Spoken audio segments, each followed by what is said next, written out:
Salut tout le monde. Aujourd'hui, on va faire un débat spécial. On va parler de la bête immonde. Notre ami Dieudonné.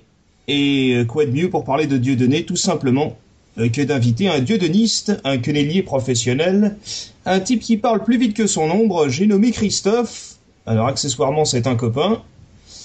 Et il est assez au courant en fait de tout ce qui touche Dieudonné de près ou de loin, et j'ai des petites divergences, même si on est à peu près d'accord sur l'essentiel. Je pense que c'est un constat objectif.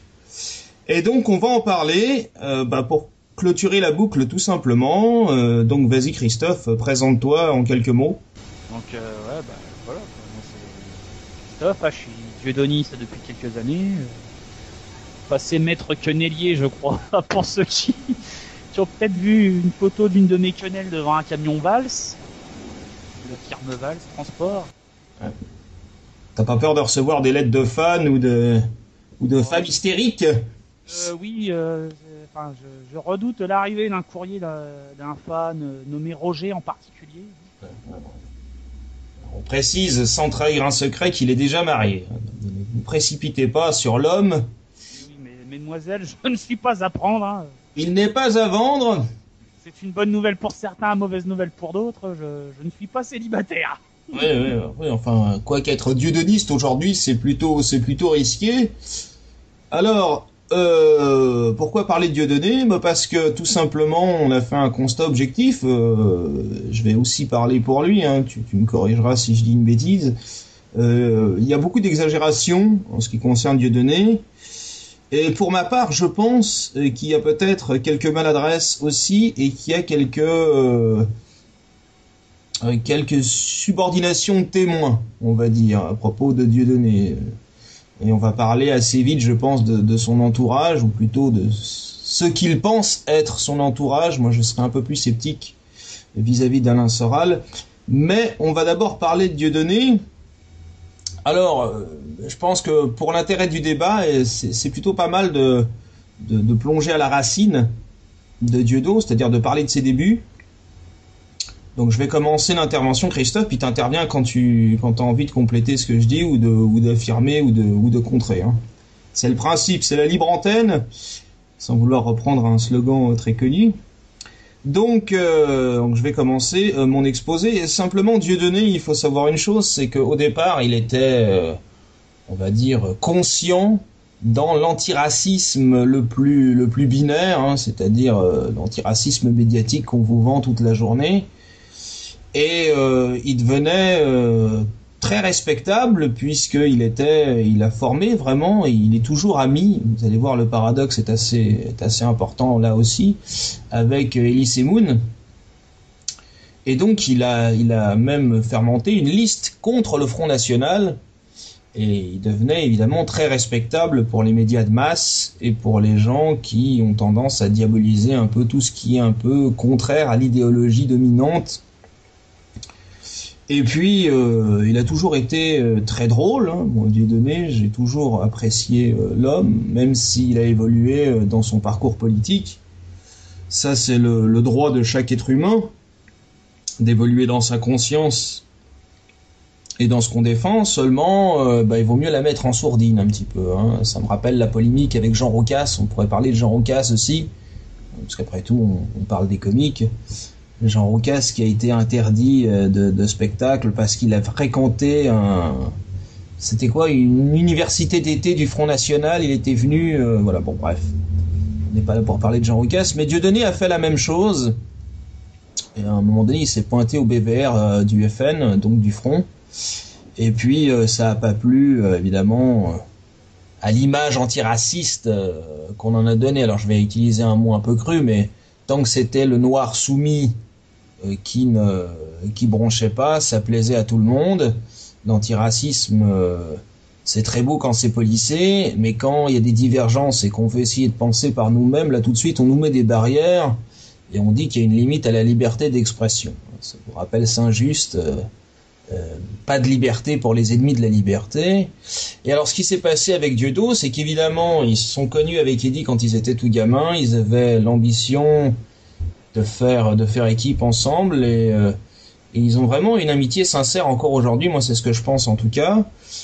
Le seul truc, c'est qu'à un moment donné, Dieudonné, il a dit, écoutez, les Juifs, très bien, la Shoah, c'est horrible, très bien, mais est-ce qu'il n'y aurait pas moyen de monter un film sur le Code Noir, ce qu'on a appelé le Code Noir, c'est-à-dire l'apartheid un peu, hein, le côté, vraiment, parce que 100 millions de morts du côté du peuple africain, plus la France coloniale, ça vaut le coup de faire un film quand même sur le Code Noir, au moins ça.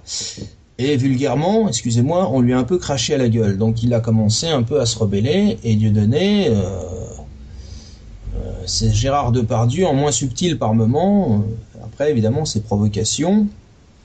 Et arrive Alain Soral, et c'est là où j'ai un petit désaccord avec mon camarade, mais je vais laisser Christophe développer son avis sur Dieudonné, et puis je reprendrai la parole tout à l'heure. Alors, mon avis sur Dieudonné, c'est déjà que sur le plan artistique, oui, c'est un monstre, quoi. C'est quand même un spectacle par an, contrairement à d'autres, comme Gad Elmaleh, qui déjà ne fait pas rire du tout. Il met 6 ou 7 ans pour pondre un spectacle. D'ailleurs, à propos de Gad Elmaleh, j'ai vu un de ses spectacles hier soir qui passait sur TF1. C'était lamentable, hein. Je me permets de... Vas-y, je t'en prie.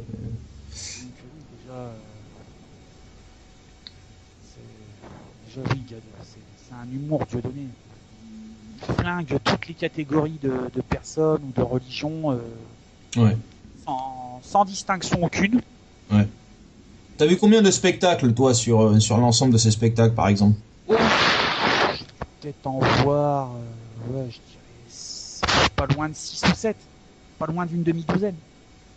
Je peux citer les noms d'ailleurs si c'est nécessaire. Hein. Oh non mais voilà. C'est vrai, il y avait la fine équipe du 11 qui t'avait Foxtrot. J'ai commencé par Foxtrot, ouais. Notamment qui m'a bien fait rigoler, notamment quand il s'attaque aux serial killers comme Anders Breivik ou Luca Rocco Magnotta. Ah ouais, l'espèce de réunion. Quand il se moque des serial killers. La réunion style bas les masques avec les différents serial killers qui parlent de leur dur métier. Non, c'est pas plutôt comme ça. Déjà, quand il concerne Breivik, il fait comme ça. Enfin, il entre dans la cellule de Breivik dans un asile psychiatrique avec des bruits de fond pour bien laisser mettre une ambiance l'ambiance d'un lieu malsain et hanté par la folie. Et également aussi quand il aborde le cas de Luca Rocco Magnotta. Ensuite, j'ai vu Rendez-nous Jésus. Ah, excellent. Qui est excellent, notamment son sketch sur la Gay Pride. Moi, c'est un de ceux que je préfère, hein, personnellement. Rendez-nous Jésus, j'ai vraiment adoré. La Gay Pride et son sketch sur Dominique Strauss-Kahn qui m'a fait mourir de rire. Ah ouais. Et ensuite, je suis passé à certainement ceux qui sont certainement pour moi mes deux préférés. Le divorce de Patrick est bon aussi. Hein. Le divorce de Patrick, oui, justement, c'est un de ceux que j'ai vu. Il fait partie de ceux que j'ai vus. J'ai adoré son sketch sur la fine équipe du 11, où là, il a flingué le fanatisme l'islamisme radical. Hein. L'islamisme radical, hein, parce que faut savoir que l'islam, c'est pas non plus du fanatisme à l'état pur. Ah, mais je sais, hein. C'est une religion à la base qui prône la paix, l'entente et la fraternité. Et je parle en connaissance de cause puisque ma compagne est elle-même musulmane.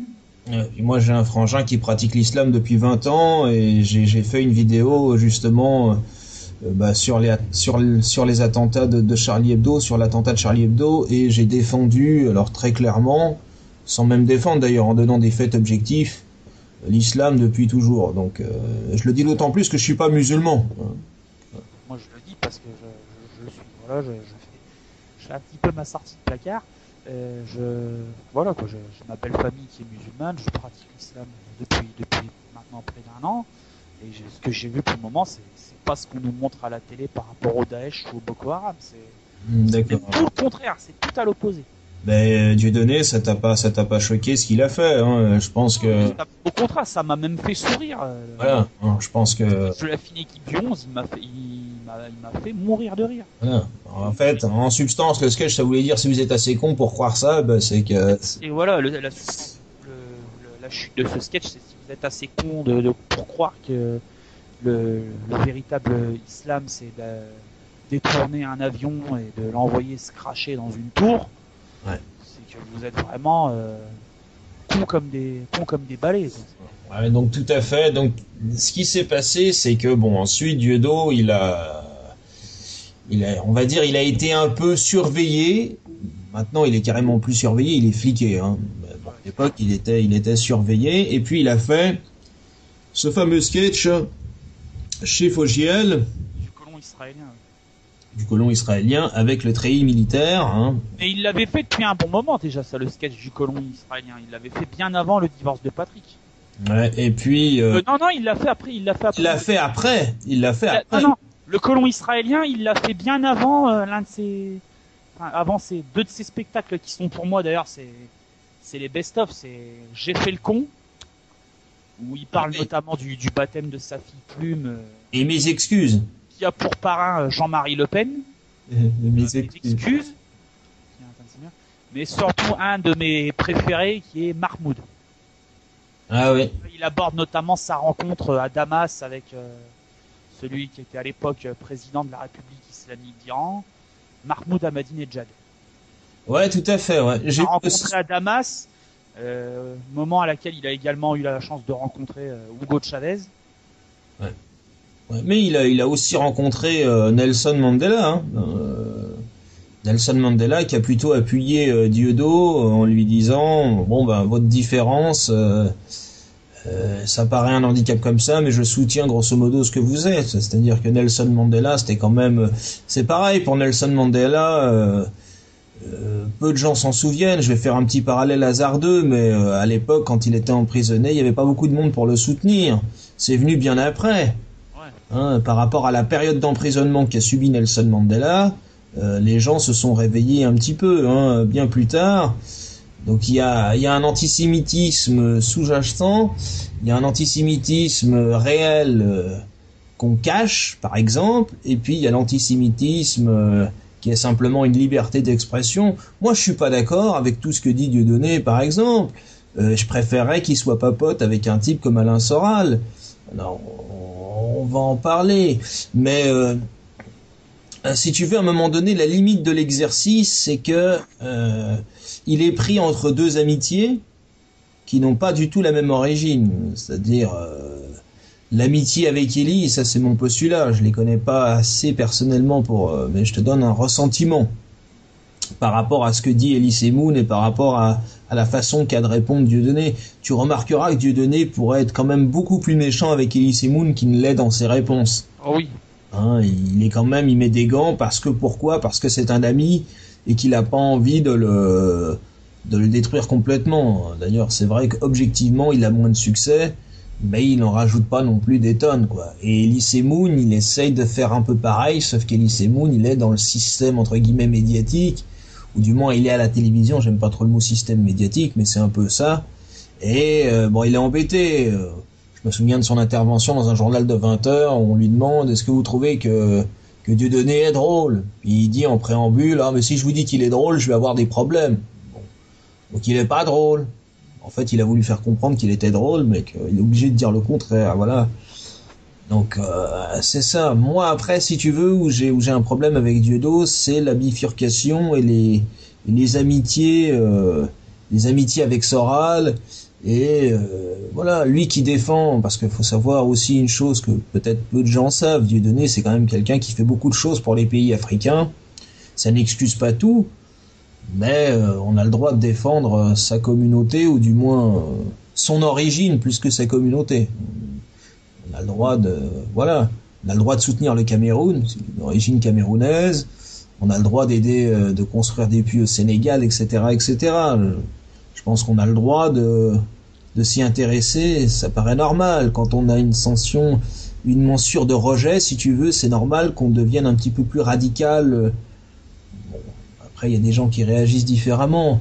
Là, moi, Soral, j'ai l'impression qu'il fait de la récupération un petit peu avec Dieudonné, quoi.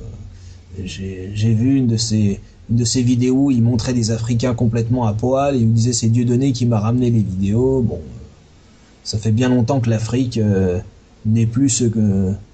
Hein, c'est un peuple évolué qui réfléchit, qui a des intellectuels et qui s'habille ou pas d'ailleurs, mais c'est pas du tout ce que Soral essaye de faire avec ça. Moi, j'aime pas trop la manipulation un peu. J'ai l'impression que Dieudonné s'écrase un petit peu.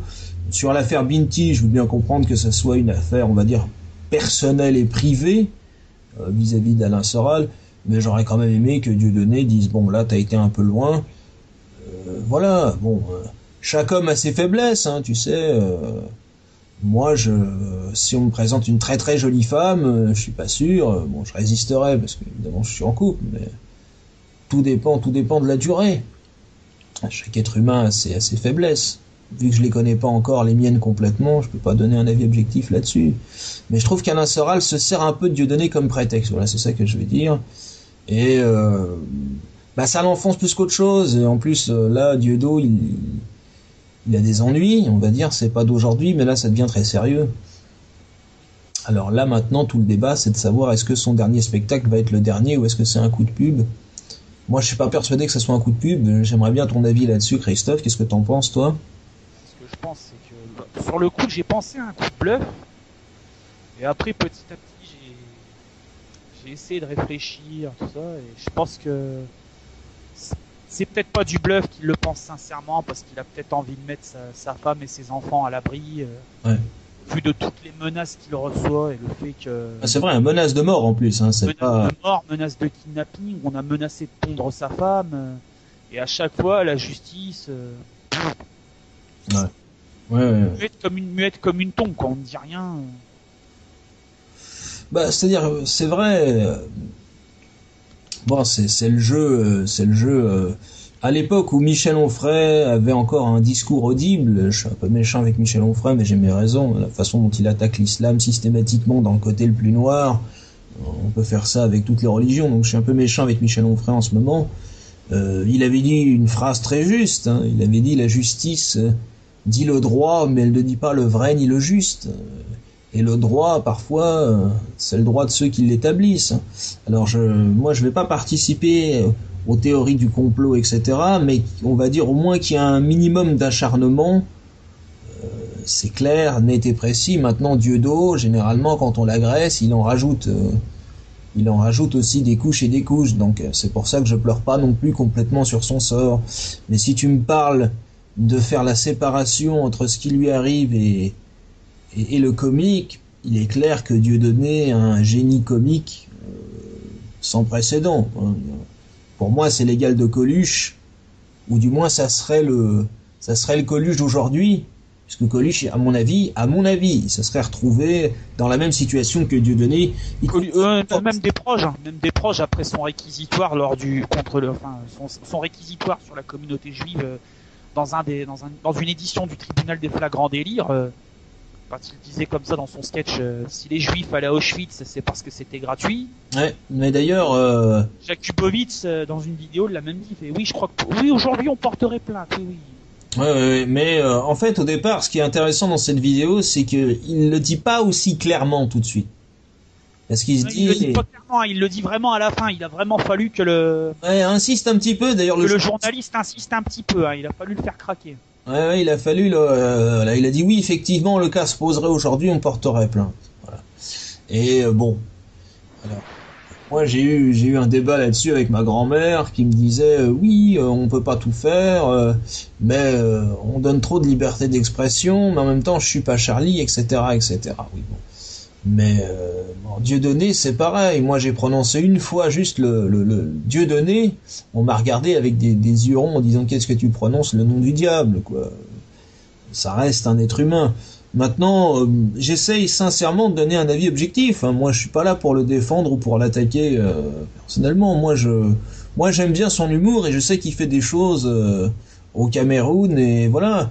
Maintenant, je suis pas forcément fan de ses amitiés, notamment avec Alain Soral. Alain Soral, maintenant, c'est quelqu'un que je peux plus supporter et qui récupère tout d'ailleurs. Voilà. Et Dieudonné, j'aimerais personnellement, après moi je suis personne, hein, mais j'aimerais qu'il prenne un peu ses distances avec Alain Soral Alors Soral va faire une vidéo pour dire oui, on veut qu'on nous divise, on veut ceci, on veut cela, mais j'ai l'impression, si tu veux, qu'il sert un peu comme faire valoir. Hein.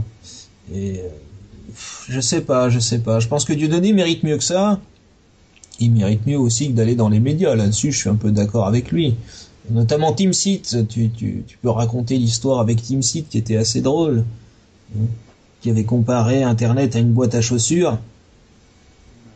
TeamSeat aussi, moi, il y a un détail qui me choque, c'est que il avait fait une déclaration un jour à la télé, déclaration qui, je pense, il aurait dû se bouffer il aurait vraiment dû s'en prendre plein la tronche par la justice là, et on lui a rien dit.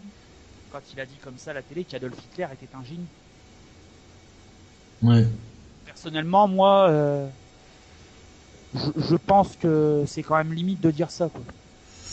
Ouais, c'est limite de dire ça, mais si tu veux, moi il y a pire, voilà. Moi où je défends Dieudonné, c'est sur la censure d'un mot très précis, par exemple, qui a été la fameuse affaire de, au départ, c'était je suis Charlie Koulibaly.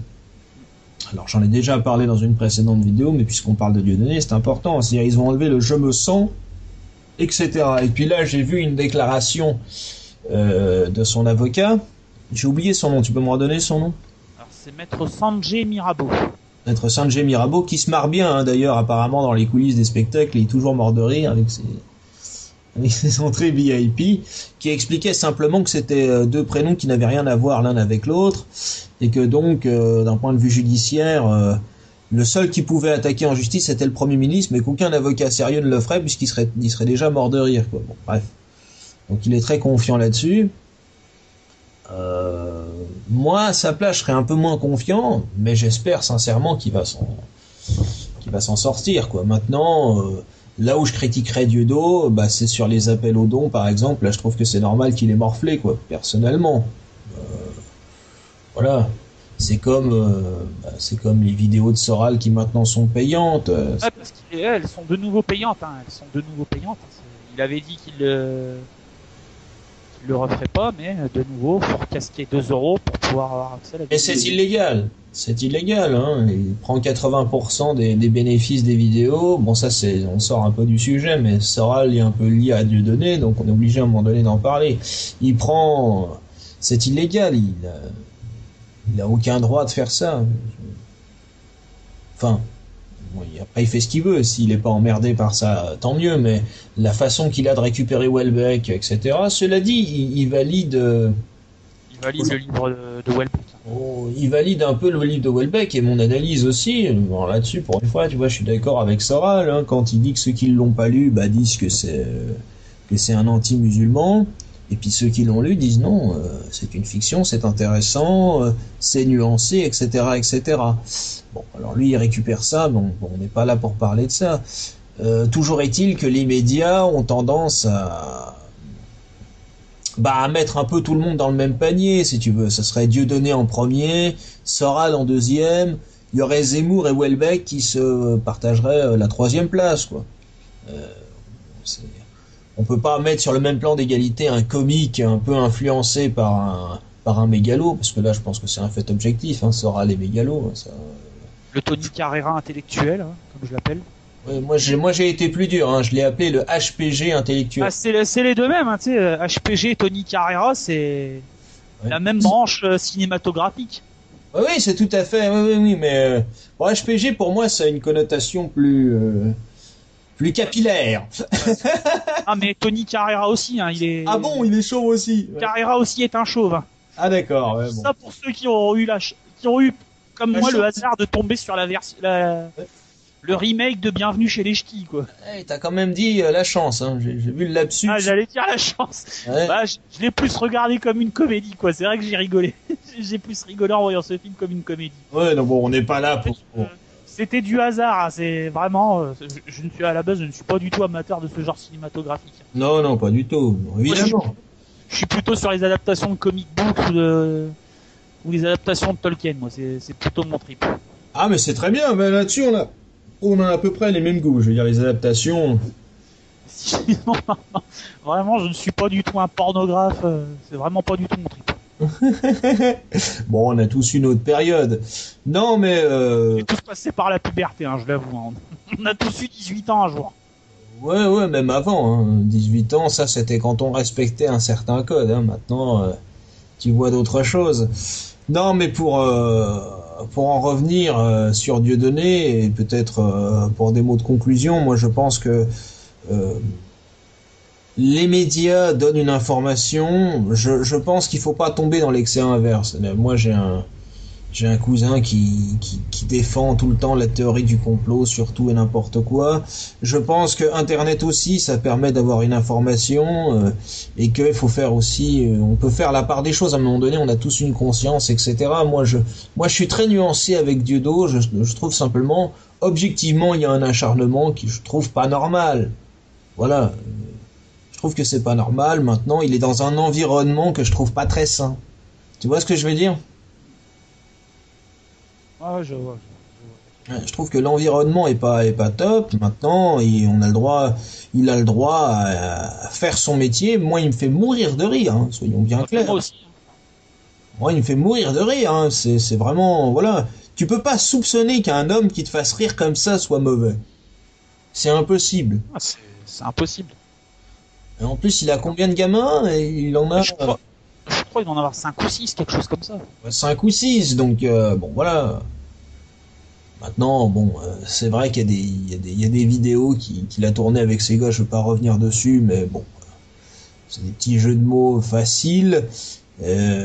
Ces enfants avaient pas l'air de tout comprendre, et puis s'ils ont compris, ben c'est peut-être pas l'âge, mais je suis pas là pour donner des leçons ou des cours d'éducation à ces gosses, ça me regarde pas. Mais mis à part ça, c'est, voilà, faut qu'on arrête de s'acharner sur Dieudo, de toute façon, il y a des cas qui sont beaucoup plus graves que ça.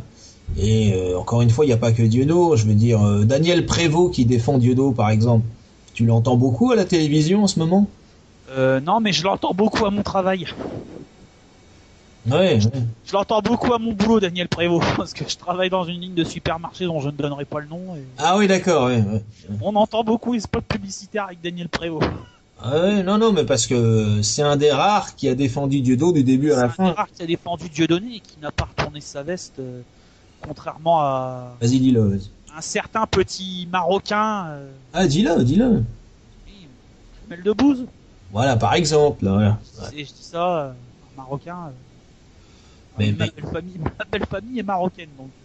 ouais, ouais, non, mais c'est pas, il y a pas, voilà, c'est un fait objectif, hein. Marocain, marocain, voilà. Mais non, tu vois comme quoi, bon, alors évidemment, Christophe, il est, moi je dis pas que t'es Front National, mais dire que t'as du respect pour Jean-Marie Le Pen, c'est pas mentir, je pense, non? Non, j'adhère pas du tout à sa ligne politique concernant l'immigration et sa vision de l'islam. Le seul point où je suis d'accord avec lui, c'est que voilà, que la France a besoin de sortir de l'euro, et j'ai du respect pour lui dans le sens où D'accord. depuis le début de sa carrière politique, il s'est jamais détourné de sa ligne. Il est toujours resté droit dans ses pompes, si je puis dire. Voilà. Il n'a Mais jamais tout changé ça, son fusil d'épaule, contrairement à ce que font certains politiques de nos jours maintenant. ok, Je donc pense tout ça à c'est pour vous spécifier qu'on peut avoir Je des, pense à Manuel Valls en particulier, qui il y a quelques années plantait des oliviers pour la Palestine, et aujourd'hui il est un soutien pro-Israël ouais, jusqu'à la moelle, ouais. pro-israélien jusqu'au bout des ongles. Moi je vais te dire que, Aujourd'hui il pense Israël, il respire Israël, il mange Israël. oui, oui, mais bon, alors là, on s'éloigne un peu, mais c'est vrai que Dieudonné a aussi des, on va dire un avis sur la question, il l'a donné plusieurs fois. Moi, c'est pas le fait qu'on soit israélien qui me pose un problème, c'est le fait qu'on soit sioniste. Voilà, c'est le Pose un sionisme. Moi c'est problème. le sionisme qui me gêne. Donc là, c'est déjà autre chose. Et puis, c'est le fait aussi qu'on parle pas beaucoup, encore une fois, des enfants palestiniens qui sont bombardés, de cette invasion. Et quand on parle de guerre, il faut au moins qu'il y ait une réponse, on va dire, plus ou moins équilibrée. Or, la réponse n'existe pas du côté de la Palestine. Mais bon, Les Palestiniens pour se défendre, ils ont quoi? Ils ont juste donc, Quand on, des gravats et leurs chaussures à lancer. quand on parle, quand on dit Dieudonné, c'est le nouveau visage de l'antisémitisme, de la haine, du terrorisme, etc. Ça choque personne. Moi, De voir Netanyahou défiler, encore une fois. Moi, voilà, quand j'ai vu la marche de Charlie Hebdo, j'ai trouvé ça. C'est pathétique. C'est vraiment pathétique. Et cette récupération politique est ignoble. Voir en tête de cortège Benjamin Netanyahou, le boucher de Gaza. Oui, c'est ce que je te dis. Ouais. Il a une marche contre le terrorisme. Il a du sang d'enfants palestiniens sur les mains, mais ça ne gêne personne. T'as des dictateurs africains. Dans ce cas-là, ils ont organisé une marche contre la pédophilie avec en tête de cortège Marc Dutroux, Elio Di Rupo, Frédéric Mitterrand ou Daniel Cohn-Bendit. Alors, je te laisse libre de tes propos sur Frédéric Mitterrand. 14 ans, c'est dégueulasse, ça veut tout dire. Oui, bon, c'est vrai qu'il l'a avoué dans un livre qu'il avait eu des rapports sexuels avec des enfants. Il l'a avoué dans son livre. Le livre qui s'appelle La mauvaise vie, c'est ça? Je ne sais pas, je n'ai même pas envie de le lire. Ouais, mais c'est toujours intéressant de donner les titres d'information. Lire ce livre-là, ça me donnerait envie de vomir. Non, mais il y en a d'autres. Mais bon, on n'est pas là. Il y a eu d'autres, il y a eu Michel Polac. Mais des gens comme ça, voilà, on les tolère à l'écran. Je pense notamment en ce moment le Cyclope des Carpates, Thierry Lévy, qui lui fait carrément l'apologie de la pédophilie à la télé, quand il disait qu'on ne peut plus parler de sexualité avec un enfant parce qu'aussitôt il y a une chape de plomb qui tombe. Oui, le même. De boucle blonde, d'ailleurs. Je me dis de boucle blonde qui tombe. Qu'est-ce que vous faites sinon brandir le bâton Il fait déjà vachement perché. Je sais pas ce qu'il a dû prendre avant de dire ça parce que. Qu'est-ce que vous voulez faire? Vous voulez enfermer les gens un peu différents, un peu anormaux? Et c'est le même Thierry Lévy d'ailleurs qui a attaqué Dieudonné assez fortement et frontalement en lui disant très clairement que il y a l'injure, après l'injure il y a la justice, puis après la justice il y a les coups. Ah, ça c'était une menace, c'était de la menace pure et dure. Je pense que de la façon dont il a regardé, c'était assez clair. De toute façon, on peut lire la méchanceté facilement sur le visage de ce monsieur. Bon, mais Dieudonné aussi, parfois, il est pas tendre non plus. Hein, il a parfois eu un humour plus tranquille. Mais pour le coup, sur Patrick Cohen. Ouais. Je pense à ses propos sur cette tête à claque de Patrick Cohen. Oui. Ouais. Les chambres à gaz, dommage. Voilà, là j'ai trouvé qu'il y avait gentiment une petite limite, quoi, on va dire. Voilà, mais finalement, peut-être que après, tu sais, quand tu te fais menacer, traiter de cerveau malade. Oui, non, mais d'un moment donné, tu te dis c'est bon, j'arrête de prendre des gants avec des comparés, quoi. Ouais, mais justement, mais Cohen, quand il dit ça, tu dis mais vous parlez pour vous, j'imagine. Parce que on utilise souvent des termes. Si tu veux, c'est en réaction. Cohen, c'est comme un miroir, quoi. Pour moi, il n'a aucune importance. D'ailleurs, il s'est fait remettre à sa place assez intelligemment par Frédéric Tadei sur la liberté d'expression. Hein. Et puis, en contradiction aussi, quand il dit qu'il ses invités, eh bien, il n'invitera pas des gens qui sont condamnés sur sa radio. On peut lui citer une dizaine de personnes qui ont déjà été condamnées par la justice. Qui sa radio hypocrisie caractéristique très régulièrement. Oui, non, mais c'est toujours facile de. Alors ce qu'il y a, c'est qu'il faut pas toujours être dans le côté inverse parce que les médias disent ça. Moi, j'ai ma liberté de conscience, comme on dit, mais je trouve que sur Dieudonné, on en fait beaucoup. Voilà, c'est pas un saint Dieudonné, mais c'est quelqu'un qui a énormément de talent, et puis c'est quelqu'un qui est humain.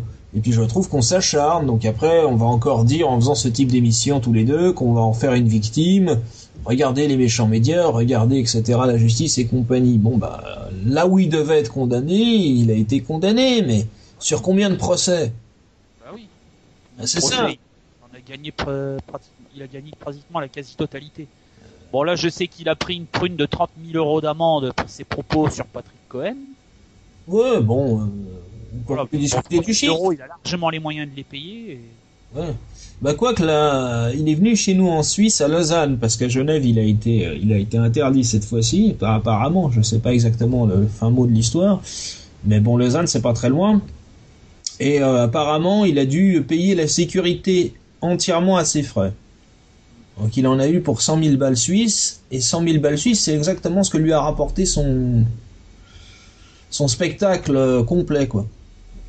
Ah, donc en gros, il a fait aucun bénéfice. Donc apparemment, il l'aurait fait gratos, simplement parce qu'il l'avait promis à son public. Maintenant, t'as tout ce qui est produit dérivé, qui s'est quand même super bien vendu. Ananas, t-shirt. Ah ouais, ouais, bah, j'ai un copain, il a pris le masque, il a pris la petite peluche, il a pris le pull de la bête immonde. Tu sais, l'orange, là, quand il est sur scène. Comme les combinaisons des tolards de Guantanamo. Voilà, exactement, ouais, c'est ça. C'est ça. Mais bon, voilà, donc moi je pense que si on veut apaiser tout ça, il faut simplement dire la Shoah c'est une horreur. Maintenant, il faut arrêter. Voilà. Voilà quoi. Ça c'est une horreur, c'est indéniable. Ça. Moi, je te donne un exemple. Il y a eu. Et il faudrait peut-être que les personnes d'aujourd'hui, enfin, ceux de la génération qui disent oui, le père de mon grand-père a connu Auschwitz. Oui, mais c'est pas aux nouvelles générations d'avoir à subir les conséquences de ça. C'est là où j'ai un problème moi avec le médiatique, c'est-à-dire bon, qui est un anniversaire de libération, etc. Pourquoi pas. Mais alors après qu'on mette des étudiants, qu'on leur dit je vais te raconter mon histoire pour pas que tu oublies, pour bien que ça reste dans ta tête, etc., etc. Je trouve ça assez dramatique.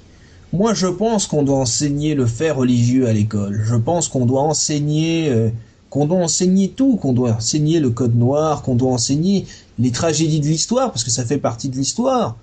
Ah oui. On voit pas, justement, il parle de compétition mémorielle, etc. Ah oui, le concours de victimisation dans son spectacle Foxtrot. Oui, mais même dans la vie réelle d'aujourd'hui, même dans les médias, ils en parlent, mais il n'y a même pas de concours, il n'y a rien, puisqu'on n'en parle pas. On parle que de ça. On ne parle que de la Shoah, mais on parle pas de la traite négrière, le génocide amérindien, tout ça. Ça, on n'en parle jamais, ça. Moi, je me mets à la place d'un gars qui a le vécu de Dieudonné, qui est né au Cameroun, qui a cette histoire-là. Peut-être qu'il a envie de s'exprimer en tant qu'être humain, je dis, voilà. Voilà.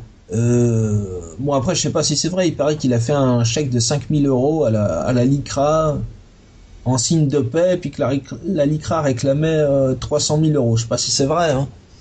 Je sais pas. Bon, je sais qu'il a fait une main tendue pour enterrer l'âge de guerre, apaiser les tensions. Bon, encore une fois, la LICRA, ça représente personne, quoi, je veux dire. Ouais, la LICRA, non, elle ne représente que les intérêts d'un petit groupuscule de personnes qui... Dieudonné représente plus dans la masse, je parle de la masse publique, que la LICRA.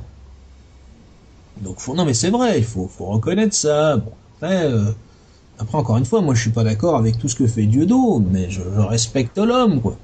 C'est quand même pas un monstre, voilà. Ah, mais pour certains, maintenant, c'est une bête immonde. Oui, bah, d'où le titre, justement, d'où le titre de l'émission. Hein, on n'a pas mais c'est bon, hein, il le disait, hein, si je dis qu'il est drôle, je vais avoir des ennuis. Ouais, tout à fait. Mais il en a eu un peu. Tu prends l'exemple de Yannick Noah, qui dans une émission présentée par Alessandra Sublet, sur une soirée à la Tour Eiffel là, sur France 2 un soir, elle s'attendait pas à ce que Noah prenne un peu la défense de Dieudo, dans le sens où Noah a dit très clairement à un moment donné, les médias ont jugé qu'il était plus drôle. Donc les médias ont jugé qu'il était plus drôle, donc ils l'ont éjecté grosso modo, mais ça c'est voulu. Bon, rien que pour ça, rien que pour avoir pris on va dire la défense ou avoir donné un avis sur Dieudo pendant 3-4 minutes qui était pas complètement négatif, il s'est fait reprendre à l'ordre le lendemain dans un article en disant comment est-ce qu'on peut défendre un tel personnage antisémite, etc., etc. J'avais même ma mère, hein, qui est quelqu'un de modéré, d'intelligent, de subtil. Dès que tu dis Dieudo, elle fait les gros yeux, quoi. Bon, c'est peut-être pas quelqu'un que je fréquenterais, pour être tout à fait honnête avec toi, tous les jours de la semaine. Parce que j'aurais peur de tomber dans sa paranoïa, voilà. Parce que ça me fait penser au sketch de l'effet Dieudonné, là, quand il parle de Youssouf. Ouais. Ça me fait penser à ce sketch-là. Il dit que Fofana est tranquillement chez lui en train de regarder un spectacle et que petit à petit il sent le truc derrière qui monte avec les petits ricanements de sadique. Ouais. Ça, c'est... Oui, non mais bon, le problème c'est que Dieudonné il veut aller jusqu'au bout puis il est en train de se rendre compte que Ça sert à rien à un moment donné, on s'affronte à un mur. Moi, je pense qu'il devrait s'arrêter un peu, peut-être pas arrêter sa carrière, tu vois, mais il devrait vraiment faire une pause assez longue. Faire un petit break, ouais. Faire une pause assez longue et puis penser à tous les événements, c'est-à-dire à l'affaire Pinty, à ses amitiés, bon, savoir si où il en est du point de vue d'Alain Soral, etc., etc. Et puis faire le point aussi sur son humour. Peut-être qu'il a envie d'aller plus loin, peut-être qu'il se dit que finalement ça sert à rien, peut-être qu'il a d'autres moyens aussi d'arriver à son objectif, qui encore et toujours de faire un film, hein, puisque je crois qu'il avait fait un petit live juste avant un de ses spectacles à Nantes, justement comme nous là. Ouais, le projet de film sur la traite négrière, le code noir. Voilà, qu'il n'avait pas abandonné, hein, que c'était toujours. Pas abandonné, ils veulent le faire. C'était toujours en préparation. Moi, je serais un des premiers à aller voir ce film parce que je connais un peu, parce que je m'y suis intéressé, mais c'est vrai que c'est beaucoup plus difficile d'avoir des informations là-dessus que voilà. Bon, moi, en tout cas, à Genève, j'ai eu la chance, si on peut dire, si on peut appeler ça une chance, d'avoir un panel historique assez large. Parce qu'on a étudié l'histoire dans toute sa longueur, ou presque. Donc, on a appris pas mal de choses là-dessus. Mais moi, je comprends Dieudonné aussi. Voilà. Maintenant, attention à l'enfermement, c'est ça que je dis. Et après, il a les amis qu'il a, mais moi, Soral, surtout en ce moment, c'est la limite, quoi. Un peu pour rire comme ça, j'expliquais à un copain, mais enfin, c'est comme si t'avais ton prof d'histoire en maths supérieur t'as vu sa photo à poil, je sais pas, 2 jours avant, et puis il est là en train de t'expliquer la Palestine, les conflits géopolitiques ou géostratégiques, etc., etc. Mais c'est pas crédible. Si en plus tu rajoutes les mots et compagnie, donc si tu veux, voilà, je pense qu'il aurait dû au moins dire, voilà, moi je.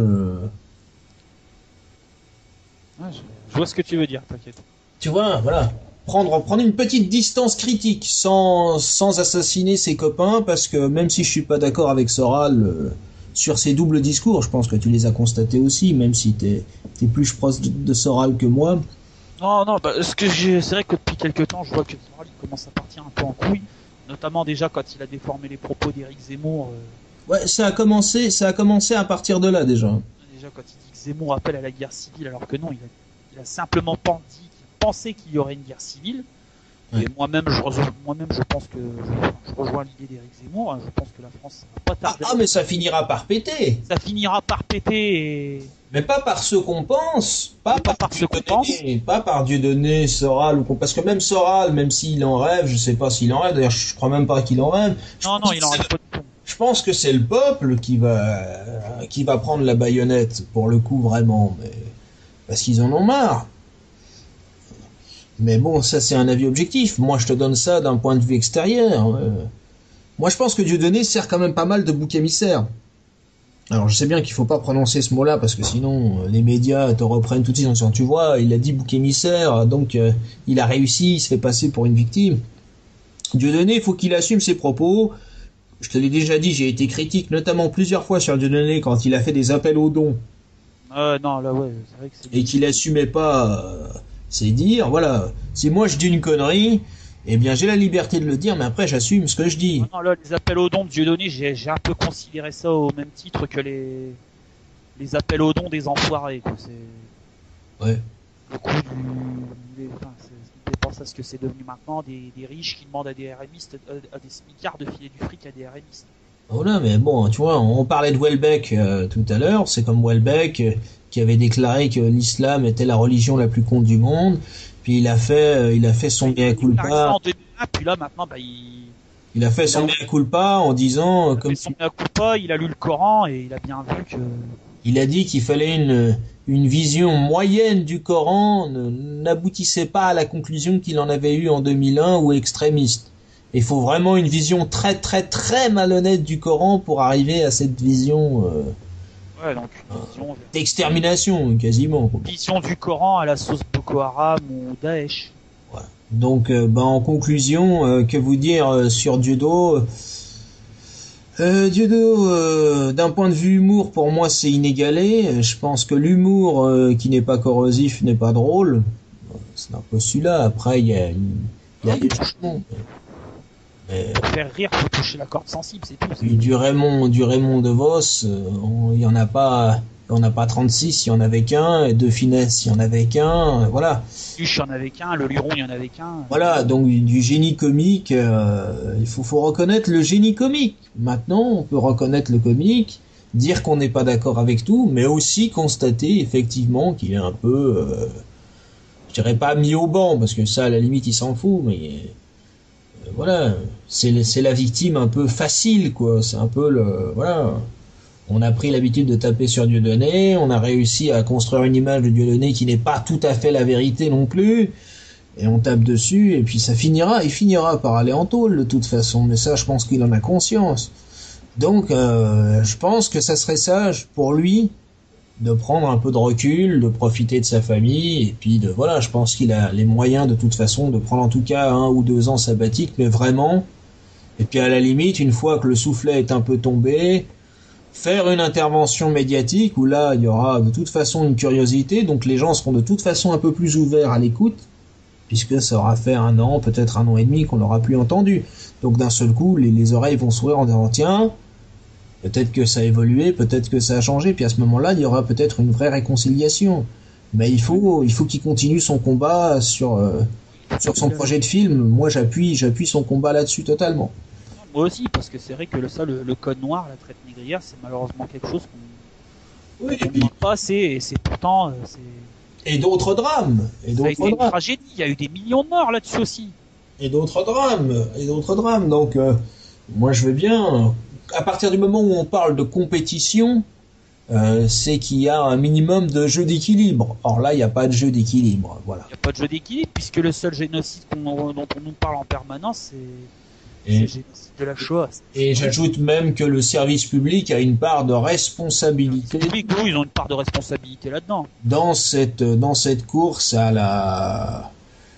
au mémorial. J'ai presque envie de dire, même si c'est un mot fâcheux, quoi. Oui, non, mais c'est devenu une course parce que là, j'ai appris récemment qu'à Londres, ils allaient encore construire un monument, un mémorial à la Shoah, quoi. Maintenant, c'est devenu la course du pays qui aura le plus grand monument mémorial, quoi. Non mais bon, ça à la limite c'est pas dérangeant. Moi à la limite ils font ce qu'ils veulent, ils sont souverains. S'ils veulent faire un monument, très bien.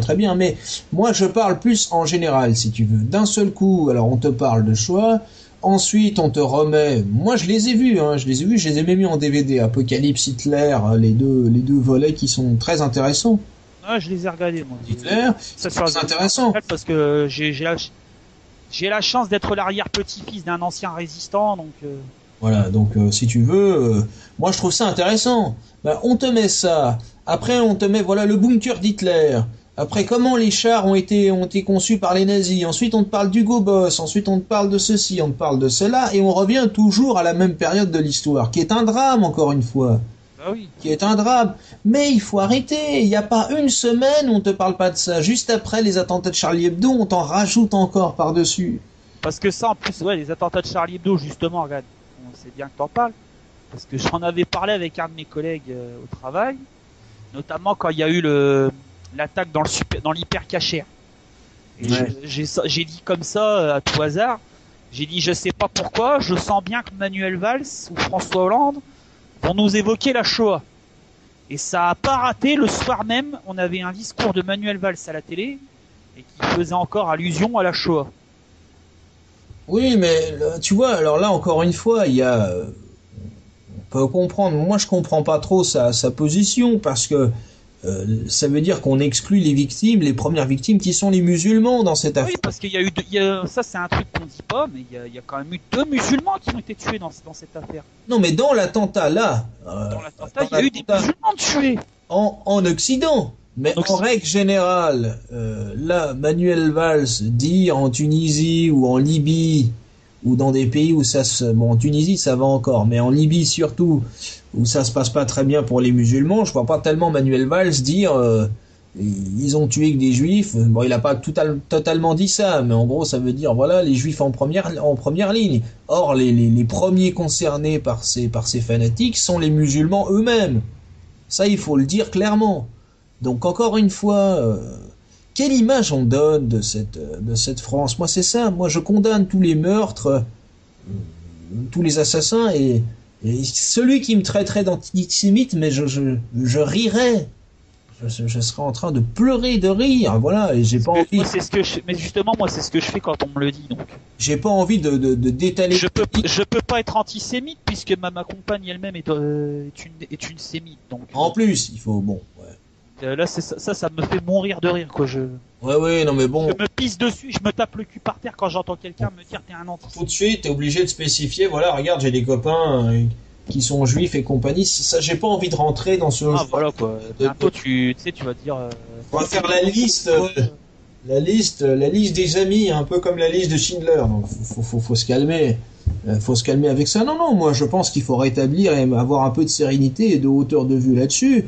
L'histoire est une tragédie, mais l'histoire aussi nous enseigne des choses. Et la campagne de victimisation, je suis désolé, le service public a une part de responsabilité. Moi j'ai vu... On va abandonner le sujet de Dieudonné 2 minutes, je vais faire une petite digression de 3 secondes. J'ai vu le envoyé spécial, c'est un truc que je regardais plus depuis des années. Là, hier, c'était sur les élèves qui n'ont pas respecté la minute de silence et qui ne sont pas Charlie. Ils ont présenté ça comme des dangers, quasiment des dangers républicains. Non, quoi. Quand tu vois qu'on en est arrivé à maintenant, on va condamner un homme. Un enfant de 8-9 ans, c'est... Ouais, mais c'est les parents qu'on aurait dû mettre, entre guillemets, qu'on aurait dû écouter au poste de police. C'est pas le gamin de 8 ans, quoi. Hein. Moi, ma fille qui a pas tout à fait 8 ans encore, je peux lui faire dire n'importe quoi. Hein, bon. Alors, moi, je te dis simplement, on va condamner un homme. Je te dis, ça va arriver. Moi, je partage pas l'enthousiasme de son avocat qui va défendre Dieudonné et qui dit que c'est gagné, etc. Je partage pas ça. Je pense que maintenant, on en est vraiment arrivé à une... D'ailleurs, ça va être jugé pas par la même chambre. Hein. Apparemment, ça va être jugé par une autre chambre du tribunal. Une chambre qui a été créée récemment. Spécialement pour lui, d'ailleurs, je crois. Ouais, alors ça, c'est les mimiques à Soral. Dès qu'il y a un truc un peu, c'est créé pour lui et Dieudonné. Ça, j'y crois pas trop. Mais en tout cas, on va dire pour ce genre de cas. Voilà. Et ça tombe bien parce que ça tombe à l'occasion, parce que cette chambre a été créée bien avant, entre guillemets, que Dieudonné en rajoute une couche. Mais après tout, il y a une petite provocation qui est pas non plus... il n'y a pas mort d'homme, quoi. Je veux dire, voilà. Faut garder les proportions quand même à tout ça. Et je trouve ça scandaleux. Et d'ailleurs, je ne mettrai plus les pieds en France, hein, voilà, parce qu'aujourd'hui c'est devenu une dictature. Avant c'était une dictature silencieuse où il y avait encore un minimum de tolérance, on va dire. Et puis maintenant tu peux plus rien dire. Bon, ici c'est la libre antenne, hein, donc on peut parler librement et on a le temps pour ça, mais voilà, moi j'ai plutôt tendance à défendre Dieudonné là-dessus, parce que je dirais pas qu'il est persécuté, le mot est un peu fort, enfin qu'il y a un minimum d'acharnement, je pense que tout le monde le voit, quoi. Voilà, on peut pas dire que tous ceux qui vont, comme je l'entends souvent dans les grandes gueules, par exemple, chez les GG sur RMC, tous ceux qui vont voir les spectacles de Dieudonné sont des gens ininformés, c'est pas vrai. Moi j'ai quelques abonnés qui sont aussi des spectateurs de Dieudonné, pardon, qui connaissent sa vie, ou du moins ses spectacles, son travail, et qui sont des gens très cultivés. Voilà, j'en ai eu les preuves, tu sais, moi aussi je reçois du courrier, il y a des gens qui m'écrivent, quoi. Donc tu constates, ils ont un développement, ils ont une construction. Voilà, et sans contradiction. Et pas toujours avec la théorie du complot à la bouche. On te fait croire que tous les Dieudonné sont des mecs qui n'ont que la théorie du complot à la bouche, qui sont complètement manipulés par des soraliens ou par des antisémites qui à peine cachés, etc. Faut quand même arrêter de prendre les gens pour des idiots à un moment donné. Vous avez une conscience, vous avez un cerveau. Bon, moi je suis pas français, je suis suisse, j'adhère pas à tout. À un moment donné, il faut arrêter aussi l'hypocrisie, comme si les seuls médias avaient l'information totale et révélée parce que c'est soi-disant une information vérifiée. Mais qui vérifie l'information? Voilà. À un moment donné, t'es sensible plus ou moins à telle ou telle objectivité, j'ai envie de dire. Et moi, sur Dieudonné, je te dis, je suis pas d'accord avec tout, Il a un talent humoristique incomparable pour moi. Et puis ensuite, il assume ses conneries quand il en fait. Pour moi, il y a la loi. Ben, il y a quand même un acharnement. Il y a pas un jour où on n'en parle pas. Même dans des radios où on est censé parler du Japon, de l'esprit Japon, sans vouloir reprendre le titre d'une émission, du jeu vidéo, etc., on est obligé de parler de Dieudonné, de Soral, des attentats et compagnie. C'est normal. Mais à un moment donné, il faut s'arrêter, quoi. Voilà, moi je pense que Dieudonné a raison. Il devrait faire une pause. Pas pour donner raison aux médias, parce que je les entends d'ici là. Je suis sûr que tu vas avoir une déclaration de Valls, comme si, entre guillemets, j'allais dire, le ministre de l'Intérieur, le Premier ministre, avec ça à faire, de faire des déclarations. Le jour où Dieudonné va s'arrêter, il va dire on a gagné, la démocratie a gagné, la République. Il y aura pas que Valls. Je peux te faire le discours déjà d'avance. Moi, je vois déjà venir tous les Finkielkraut, Bernard-Henri Lévy, Meir Habib, toute la mafia sioniste qui va applaudir des deux mains en chantant. Finkielkraut, il commence à un petit peu évoluer, hein, il se radicalise un petit peu lui aussi, hein, Finkielkraut, hein. Quand tu l'entends parler de l'islam et des musulmans, hein, ou de certains musulmans, il va dire, parce qu'il se défend toujours, hein, sur les termes, hein. Tu te souviens que c'était pas à son premier dérapage, mais enfin là, il assume déjà un peu plus, hein. Et franchement, moi qui ai énormément de respect pour monsieur Jean d'Ormesson, savoir que Jean d'Ormesson est quelque part pas loin à côté de Finkielkraut, ça me fait mal pour l'Académie française, hein. Je peux te le dire, hein. J'ai pas honte de le dire, moi c'est ça qui me fait peur. Et quand je vois Michel Onfray qui part aussi dans ce genre de délire, puisqu'on parle des pseudo-philosophes, quand tu vois Michel Onfray qui attaque en disant l'islam c'est comme ci, c'est comme ça, j'en ai parlé lors d'une précédente vidéo, mais enfin je peux ressortir l'argument. Quand il dit pour lui un bon musulman, c'est un musulman qui mange du porc et qui boit du vin et qui ne boit plus et qui ne mange plus de porc les jours où il fait Ramadan, je sais pas où est-ce qu'il a lu le Coran. Après il sort évidemment tout ce qui est toutes les phrases les plus violentes des hadiths, hein, même pas des sourates, mais des hadiths. Donc c'est pas totalement inscrit dans le Coran non plus, quoi que ça dépend. Et puis il va te balancer ça à la figure sans replacer ça dans son contexte, hein, sans essayer d'analyser les textes plus que ça en profondeur, quoi. En disant l'islam c'est pas compatible, grosso modo, c'est ça que ça veut dire.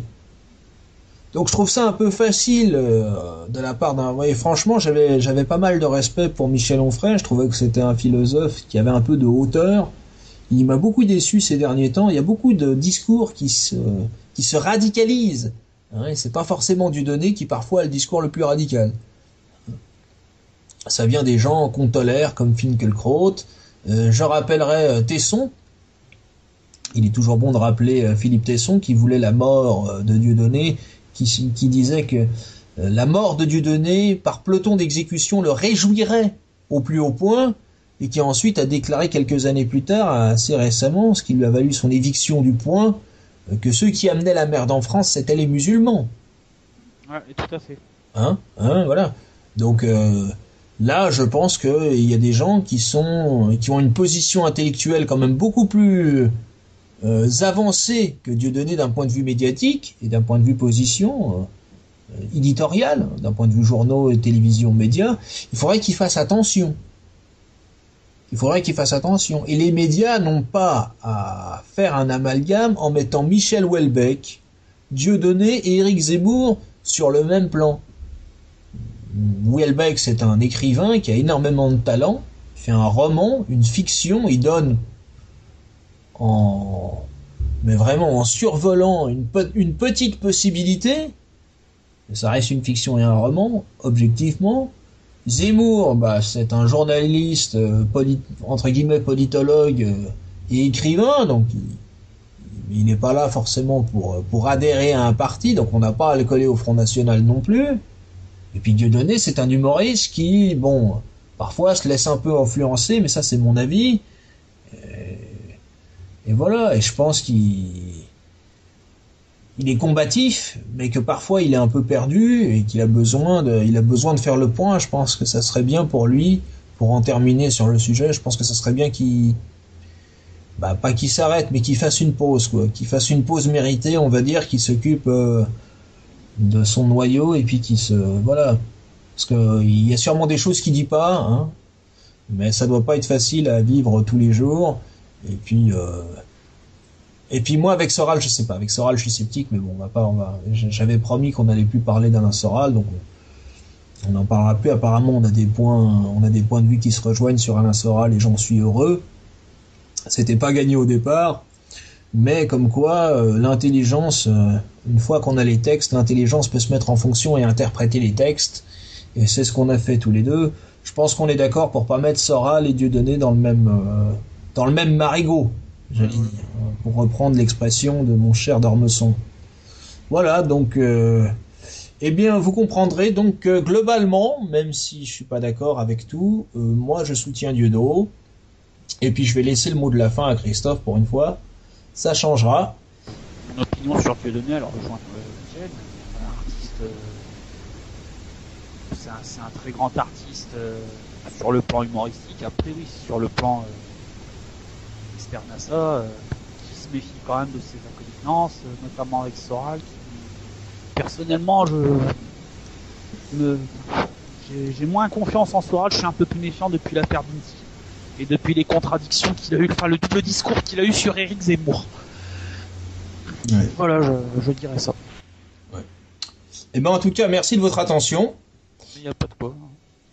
Et puis ben merci à toi aussi. Et puis ben c'est un plaisir. On va préparer un autre sujet. Je crois qu'on avait, alors là, pour revenir un peu plus aux valeurs de la chaîne, on va vous préparer un sujet sur les adaptations et les parodies, on appellera presque ça comme ça, des films et des animés, notamment surtout des animés. Alors il y aura quelques surprises. On va aussi parler un peu du jeu vidéo, n'est-ce pas? Donc on va parler surtout des adaptations cinématographiques par rapport à des œuvres animées ou jeux vidéo. Donc on parlera du film Ken, hein, et on parlera de Street Fighter ou d'autres choses qui ont marqué l'histoire du cinéma, mais dans le mauvais sens du terme. On vous réserve une émission assez comique, justement, pour rester sur le sujet là-dessus. Voilà. D'ailleurs, les amoureux de Super Mario vont en prendre pour leur grade. Ah, mais Tortue Ninja aussi, il y aurait des choses à dire. Mais ça sera pour une prochaine émission. Je vous salue. À bientôt.